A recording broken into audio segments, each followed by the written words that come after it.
Let's get some questions answered. Packers rookies and quarterbacks reporting yesterday. Harry, is Jordan Love set to become a top 10 quarterback in the league this year? Without a doubt, Greeny. I love the way his last 12 games finished.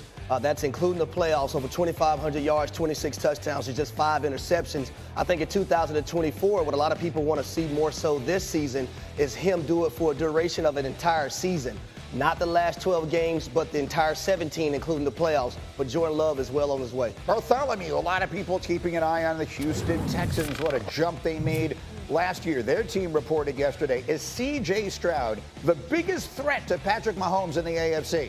Negatory, Greeny. Listen, for me, I'm going to go with the brand with the blue magic, right? A brand name. We can trust it. We can believe in it. Magic. And I'm going to believe in Patrick. I'm going to believe that anybody can beat Patrick Mahomes, Joe Burrow, or Aaron Rodgers, because these are guys that I know in the face of that, they won't flinch.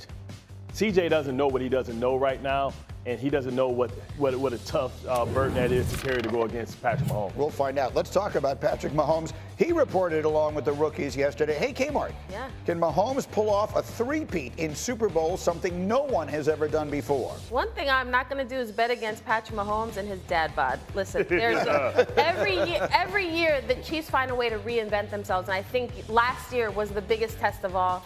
I think no other AFC team besides the Bengals has shown that they can knock off the Chiefs in a playoff game, in an AFC championship game. So for me, I think the three-peat is possible. Also reporting today, the Washington Commanders. There's the Heisman winner, Jaden Daniels. Bart, can he win Offensive Rookie of the Year?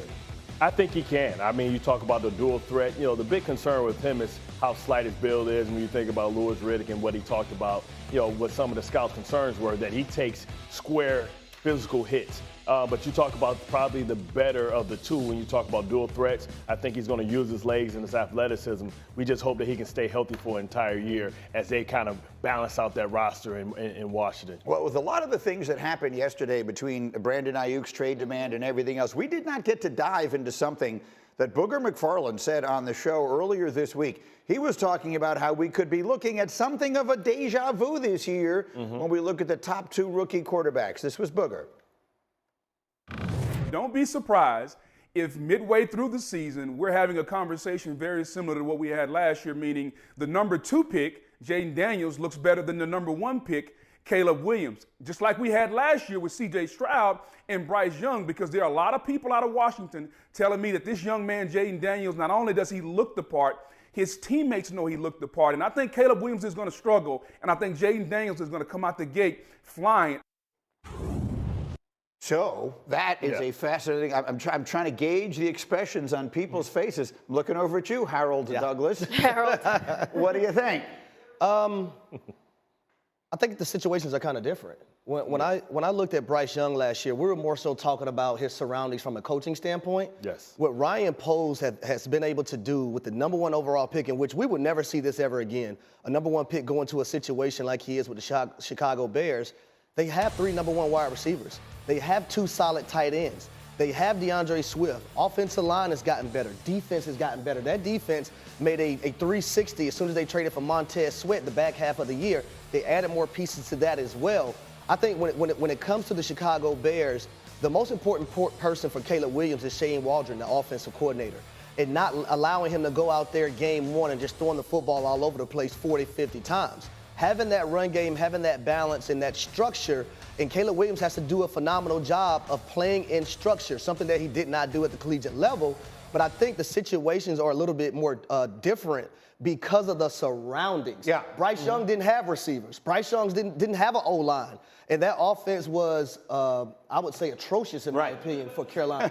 So I think Caleb Williams is in a better situation from the players that he's surrounded by. Well, it's a reminder for those who don't remember. Carolina had to trade a bunch of things away, including one of those receivers you're talking about, to get that first pick. In this case, Chicago sort of got their cake and ate it too. You were there in Washington, however, when the Commanders drafted Jaden Daniels, and there were a lot of people on this show, on the draft the night I hosted it, and other things, who felt he was the better prospect to begin with. And Washington feels good about the guy they have. He has been, I mean, just being in that building in Dan Quinn's office, talking to Adam Peters, the first-year GM, Jaden at this point has been everything they expected him to be and more, from just the leadership, not just with the guys, but in the building. He is mature. They feel like he's ready for the moment. Yes, we have questions about his build and how he'll stand up, but here's the thing with Jaden versus Caleb. I hope last year kind of lets us take a breath as far as trying to project what these guys can be, because it's not just the talent. We know these guys are talented. It really is everything around them. And for Caleb, his pro day, talking to scouts and execs, like what they wanted to see from Caleb was, hey, we know you can do all the fancy, flashy stuff. Can you do the boring, regular stuff, the like work within structure stuff? We know when the pocket collapses, you can go and create. But that's what he's going to need to show. I would just like to temper expectations a little bit for the Chicago Bears. I think he's a rookie quarterback. Both these guys are rookies. This is a franchise that has not yet shown it can develop a quarterback the right way. A lot of people thought Matt Eberflus wouldn't survive this offseason. He wouldn't be the head coach. So let's give him some time. Next year, it's a talented roster, but we have high expectations, but give the kid a minute. But it's a win-now roster as well. When you talk about, you're only going to have Keenan Allen for 1 year, and he's going to go on, and you hope Odunze is going to be able to make up the slack. I think this comes down to environments, right? And we talk about rookie quarterbacks, environment matters, right? You talk about, in Chicago, they have the better roster, of course, right? But we talk about winning a battle opposed to winning a war, because arguably this is probably the most talented team that Caleb Williams is going to have, because eventually these guys are going to want to get paid. They're going to start losing some of the talent. This is probably the worst team that Jaden Daniels is going to have. So you ask yourself, who do you trust more? Cliff Kingsbury developing a quarterback, or Matt Eberflus, who's coaching for his job? Because if this goes sideways early, it's going to be no room for error, because they're going to see we're not going to allow him to destroy 2 young quarterbacks. So Caleb Williams is going to have it easy, because he can rely on his talent on his team. So he's going to be able to probably have to play more disciplined, handing the ball off, leaning on his veterans, don't try and do too much. They're going to spoon feed him. Jaden Daniels is probably going to be set free early, because he's going to have to rely and do everything, because he's on probably a team that's less talented, and he's going to have to be able to rely on that athleticism. And that flash and that dual threat is always going to catch our eyes first. When you started talking and mentioned Matt Eberflus, he's had several quarterbacks to this point. I think in Chicago, the pressure is high. Like they can't have a season where the rookie quarterback doesn't come off and start off hot and the team is losing. I think in Washington, you have a situation where we have reset the culture. Right. We are looking for the future. I think that is an easier situation to be in than in Chicago, where. Listen, we have Bill Belichick hovering. Right there. When you look at that great roster, we got Vrabel hovering. Right, Dan Quinn is secure. So that's an environment where guys aren't coaching for their jobs. That's easier for the development of a young quarterback. Well, I would say this. You look at Houston, and there's a guy, their offensive coordinator, Bobby Slug, who got a lot of interviews this cycle around. And if Houston is able to have success, and we see C.J. Stroud play at the level that he's able to play, and with their schedule, if he's able to get through it, we're talking about an MVP candidate, potentially. I can see a guy like Bobby Slowik going to be the head coach if things don't work out in Chicago and working with a young Caleb Williams in that offensive system. I can see something like that happening, because he's an offensive-minded guy. Yeah, Bills are not going to be missed two cycles. Him and Vrabel, they're too good of coaches. They're hovering.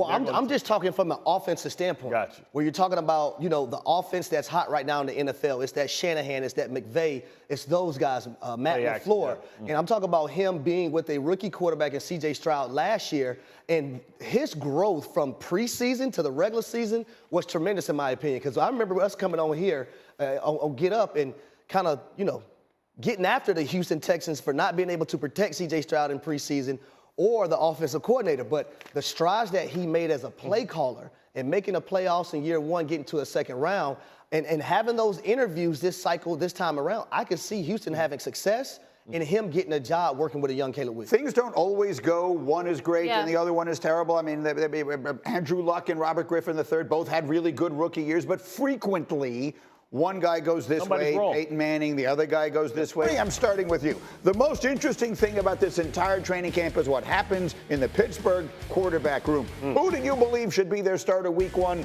Harry. For me, it's Russell Wilson. We're talking about a guy who's been able to play and structure some part of his career, but also what Arthur Smith loves to do, run the football, use the play-action game, have everything come off that run game. I think that suits Russell Wilson and his skill set first. So I think Russell Wilson should be the guy to start the year when it comes to game 1. Bart, you agree with that? To start, yes, but I think this is Justin Fields. I think he makes the Pittsburgh Steelers a much more dynamic offense, making you have to defend all 11 players.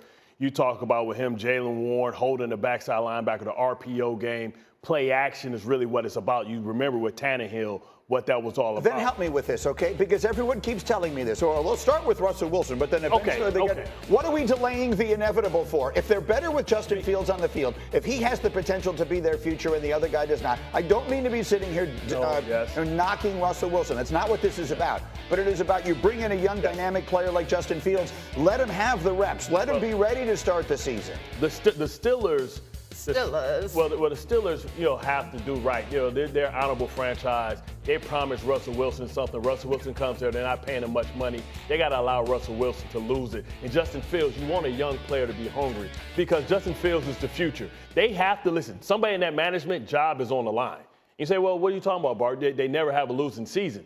They've kind of stalled out and hit like that mediocre, playing. Like the Steelers can't really afford to fall behind in that division, which is probably the most competitive division in all of football. But the reality is somebody messed up with drafting Najee Harris. Somebody messed up by drafting Kenny Pickett. Yeah. And the only thing that's saving their job is they found their Brock Purdy potentially in Justin Fields, potentially being a future quarterback. All the more reason, very quickly, because, you're closer to the situation than I am. I get it, and they're people of their word, and I have a lot of respect for Russell. It's very fashionable to dump on Russell Wilson. I'm not here to do that. No. I'm here to say. Steelers yellow. Exactly, so you're in the perfect position to comment on this today. It feels to me like everyone says to me, well, they'll start with Russell Wilson, but then eventually they'll get over to Justin Fields. I don't understand the thinking of that. It's always easier to start with the vet and then go to the young. Who's the better option? Who gives them the better chance to win? That's the option you start with. It doesn't make any difference. Because here's the thing: you brought Russell in first. You told him, okay, this is the job. Then they went and got Justin Fields. Because they didn't know they could get Justin Fields for a 6th round pick. If they had known that, they would have done that But first. Here's the thing: they're not tied to either of these guys beyond this year. I think you've got to give Russ some time. I think when you look at the upside, the potential of that Justin Fields has. Yeah. That's what excites me. You know what I'm saying? Yeah. Like that is what excites me. But I think you can.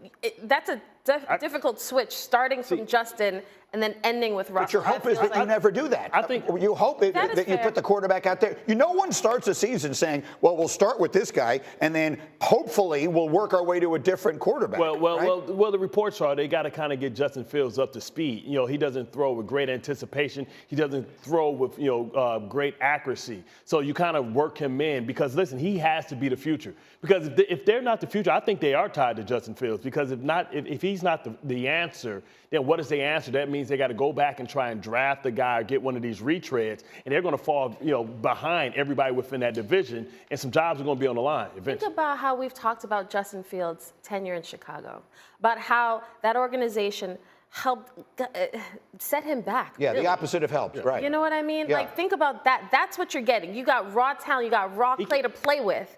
But yeah, this is now another new system for a young kid who's been in a new system every single year. I want to take it from there. Yeah. Because Arthur Smith is running that system. I was able to do the Bill Walsh diversity coaching internship. I know that offensive system. It takes time.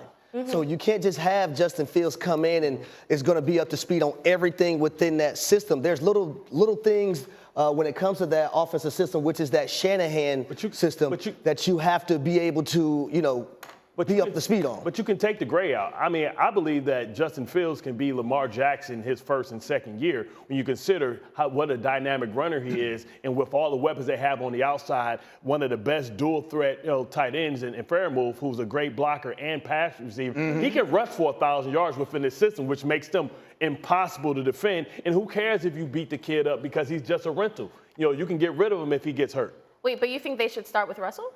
But you still think that? I think one or two games just to say, Russell, this ain't it, right? Because what happens is within that division, you ain't it, bro. Well, Pittsburgh, Their first few games, they can't afford to can't be do playing it. around. Their last, 8 or 9 games, they play everyone in the division, and they play the Chiefs and the Philadelphia Eagles. So they got to start correct. You don't want Justin to wet his pants, though. You know what I mean? And ruin his Justin's not going to wet his pants. After all the stuff that guy has been through, I have to believe his pants are going to be dry. He never been in this division before. In fairness to Russ, I know. I'm sorry. I didn't mean to say it that way. Go ahead. In fairness to the Steelers and all that.